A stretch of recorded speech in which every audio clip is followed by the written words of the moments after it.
What are organizational values and how can you get the most out of them? And are they even the right thing to be focusing on? In this video, we're going to talk about what organizational values are and how you can leverage them to drive results and behaviors in your organization. I might even make a suggestion about how values can be replaced by something even more powerful.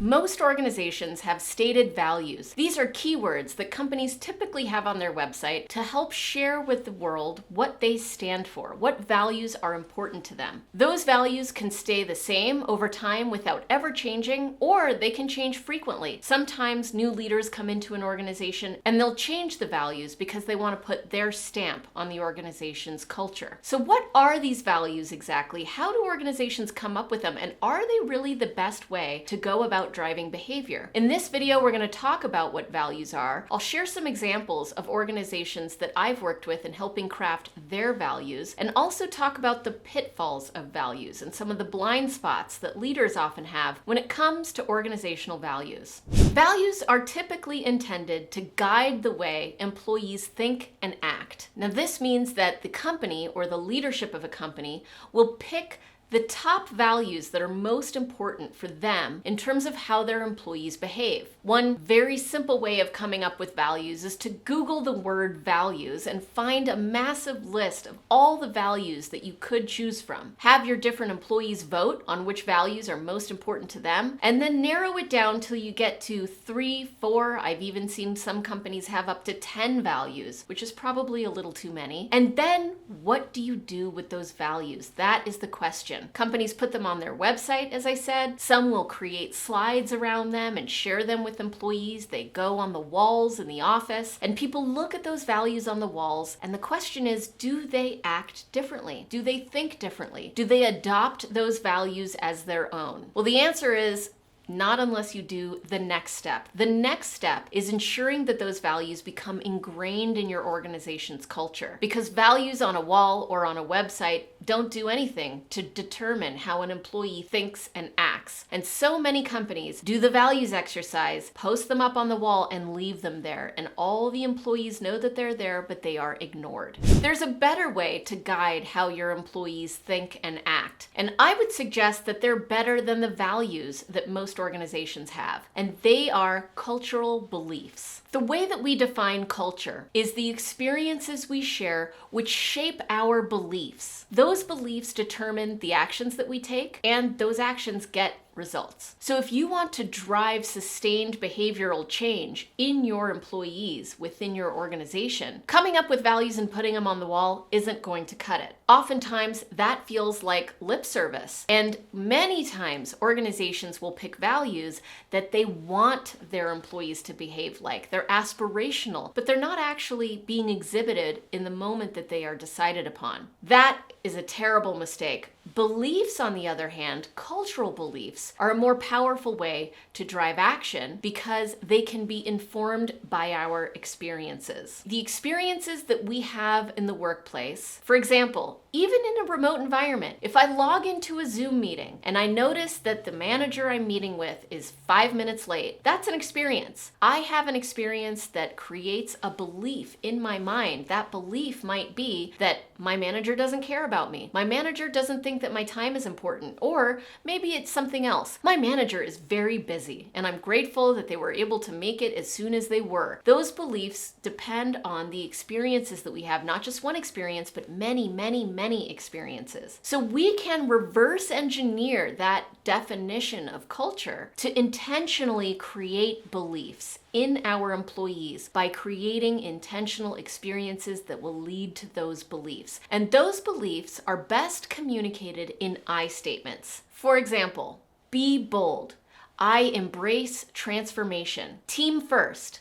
I prioritize the health and well-being of my colleagues and our culture. Build bridges.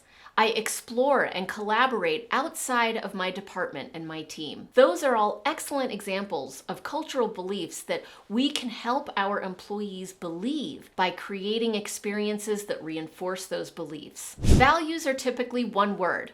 integrity, collaboration, innovation. But those words, those buzzwords, don't drive action. Cultural beliefs do. Here's a story to share how one organization leveraged cultural beliefs to drive actions and ultimately get results. James Button, the CEO of Citizen Advocates in upstate New York, knew that they had a strong culture, but he also knew that there wasn't a common language to describe that culture or to quantify that culture or to allow new employees as they join the organization to embrace that culture. So James Button adopted this idea of cultural beliefs. And one of the cultural beliefs that they decided upon was thrive together. Citizen Advocates embraced thrive together as a cultural belief. They started giving each other feedback of when they saw each other exhibiting the cultural belief of thrive together and how that would impact their results. They recognized each other when they were thriving together. They told stories about what thriving together looked like. And through that reinforcement over time, the entire organization embraced that common language and started behaving in a way that allowed each other to thrive together. Now, what should you do if you have an employee whose values don't align with your organization's values or the cultural beliefs that you're trying to nurture? Before I get into that, make sure to like this video and subscribe to the channel if you're getting value out of it. The purpose of this channel and the purpose that I connect with is to unleash the power of culture, to inspire businesses and people to reach their full potential. If that speaks to you, then join us. Now, at some point, every organization encounters an employee whose values don't align with their own. Now, that's the trick with values. As people, the values that we hold start forming at a very young age in our childhood. Those values are determined by the parents that we had and what their values were, the community that we grew up in, the culture that we experienced, the counselors or teachers that we had at school, the experiences we had with our peers. All of that determines what values are important to us. And so you may, as an adult, encounter an organization that has values that don't align with yours. Does that mean that you shouldn't work there? Or does that mean that an employee should be fired? The answer is it depends. When you speak in the language of cultural beliefs, it is a belief that we share in terms of how we will work together. It's a way of creating sustained behavioral change that can exist regardless of your employee's long-held values. So, should you fire an employee who doesn't hold the same values as you? Absolutely not. Think about whether an employee is a good fit if they're unable to embrace the cultural beliefs that you want to nurture in the organization.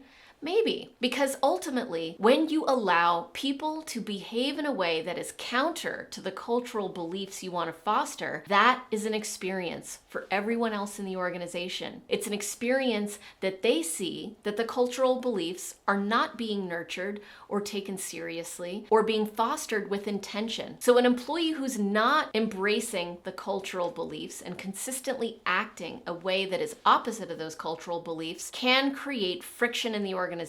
So yes, it is important that your employees embrace cultural beliefs. And if you have employees who are not, doesn't mean it's time to let them go. It means it's time to give them feedback. Feedback is how you develop cultural beliefs over time. Storytelling also develops that cultural belief. And finally, recognition. When people are exhibiting the cultural beliefs, can help reinforce them.